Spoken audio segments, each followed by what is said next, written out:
I found out my manager got my girlfriend fired because she wouldn't sleep with him, and the wild part is he thought he was untouchable. He had a spotless leader image at work, a spouse in the building, and a reputation that kept people quiet. But what he didn't know is that I eventually found the one thing he hid better than his temper. And once I saw it, I realized this wasn't going to end with me just letting it go. This was a few years back. I worked in a busy operation with multiple locations. I was dating someone from a different office, long distance, so we didn't see each other every day, but we were serious.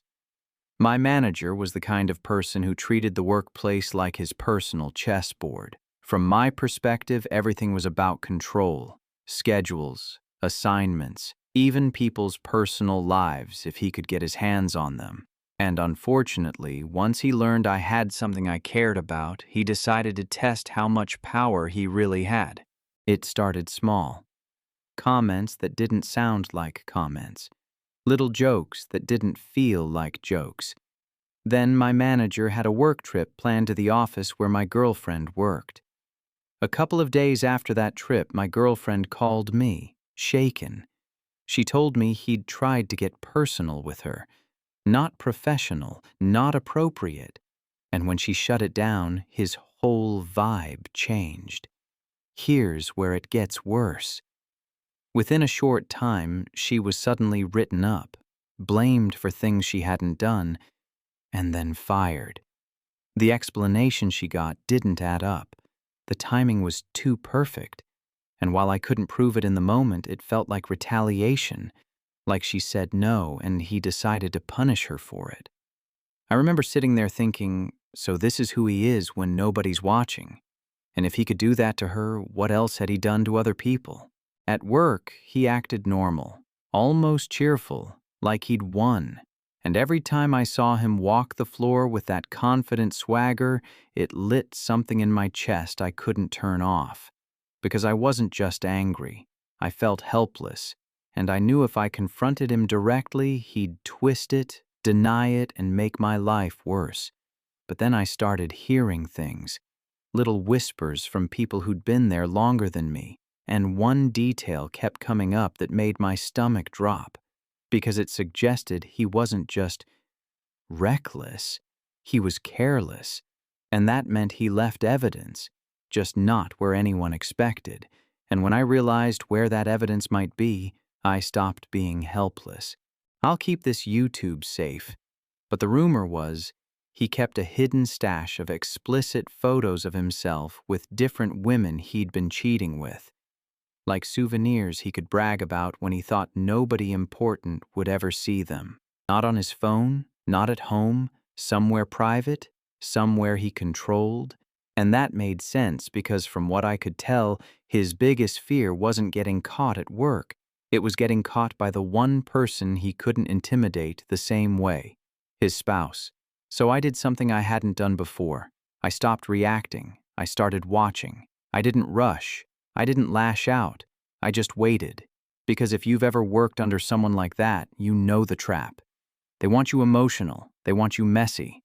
They want you to make a move they can punish. So I decided to do the opposite. I decided to be patient. And patience in a workplace like that can be terrifying. One weekend I was in the building on overtime. It was quiet, off-hours quiet, the kind of quiet where every door closing sounds louder than it should. And by pure chance, I noticed his office was accessible for a brief window. Not because of some grand plan, not because of a movie-style setup, just a moment where the usual locks and routines weren't in place. And I remember thinking, this is either nothing or this is everything. Then I saw something that confirmed my gut. A place where someone had been hiding things, a place they didn't think anyone would ever dare to check. Then I saw the folder, and my brain went cold. Because there it was, the proof, the thing he assumed would never leave that room. Inside, I found a stack of photos. Not random, not harmless, compromising photos that clearly showed him living a double life. And in that moment, a weird calm hit me. Because it wasn't just gossip anymore. It wasn't, oh, he said, she said. It was physical evidence of who he really was, separate from the image he performed at work. Here's the part that hit me. The real power wasn't his title. It wasn't his attitude. It was the fact that he believed nobody would ever call him on it. I'm not going to describe anything graphic, but I will say this. Those photos weren't the kind of thing someone keeps unless they think they'll never face consequences. And as I stood there, I thought about my girlfriend's call, her shock, her job disappearing, and I thought about how comfortable he looked the next day at work. So I made a decision, not a loud one, a quiet one. I took the stack, and I walked out like nothing had happened. After that, I didn't act different. I didn't smirk. I didn't hint. I didn't threaten. I just waited for the next opportunity. Because from my perspective, the worst revenge isn't the kind that makes noise. It's the kind that lets someone destroy themselves with their own choices. When he left town again for work, I knew the timing mattered. I wasn't trying to start drama at the office. I wasn't trying to turn it into a public spectacle. I wanted it to land in the one place he couldn't spin it, at home, in his real life, where titles don't protect you. And right before I did it, I had one thought. He took her job away like it was nothing. Now let's see what happens when his secrets stop being his. I mailed a selection of the photos anonymously to his spouse. No note, no speech, no return address, just the truth, delivered quietly. And I didn't hear anything immediately. No fireworks, no dramatic confrontation in the break room. But over the next weeks, the atmosphere shifted. He looked distracted, shorter fuse than usual, which is saying something. He started missing time. He stopped strutting. Then I later learned they were splitting up. Divorce, attorneys, the whole thing. And from what trickled back through the grapevine, it wasn't gentle. It sounded like the kind of legal process where every hidden choice comes due with interest. The man who used to enjoy controlling everyone at work suddenly couldn't control his own life. His perfect image cracked in the one place he cared about most.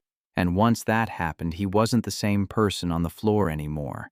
And the most satisfying part is I didn't have to say a word. No big reveal, no dramatic confrontation. He did all the damage himself the moment his spouse saw what he'd been hiding. As for my girlfriend and me, we stayed together. She rebuilt.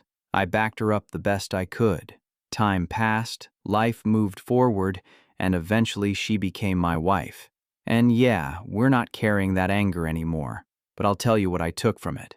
If you're dealing with a workplace bully who hides behind authority, don't rush into a fight you can't win. Don't hand them a reaction they can weaponize. From my perspective, the best protection is staying calm, keeping your own record of reality, and remembering that power at work doesn't always translate outside those walls.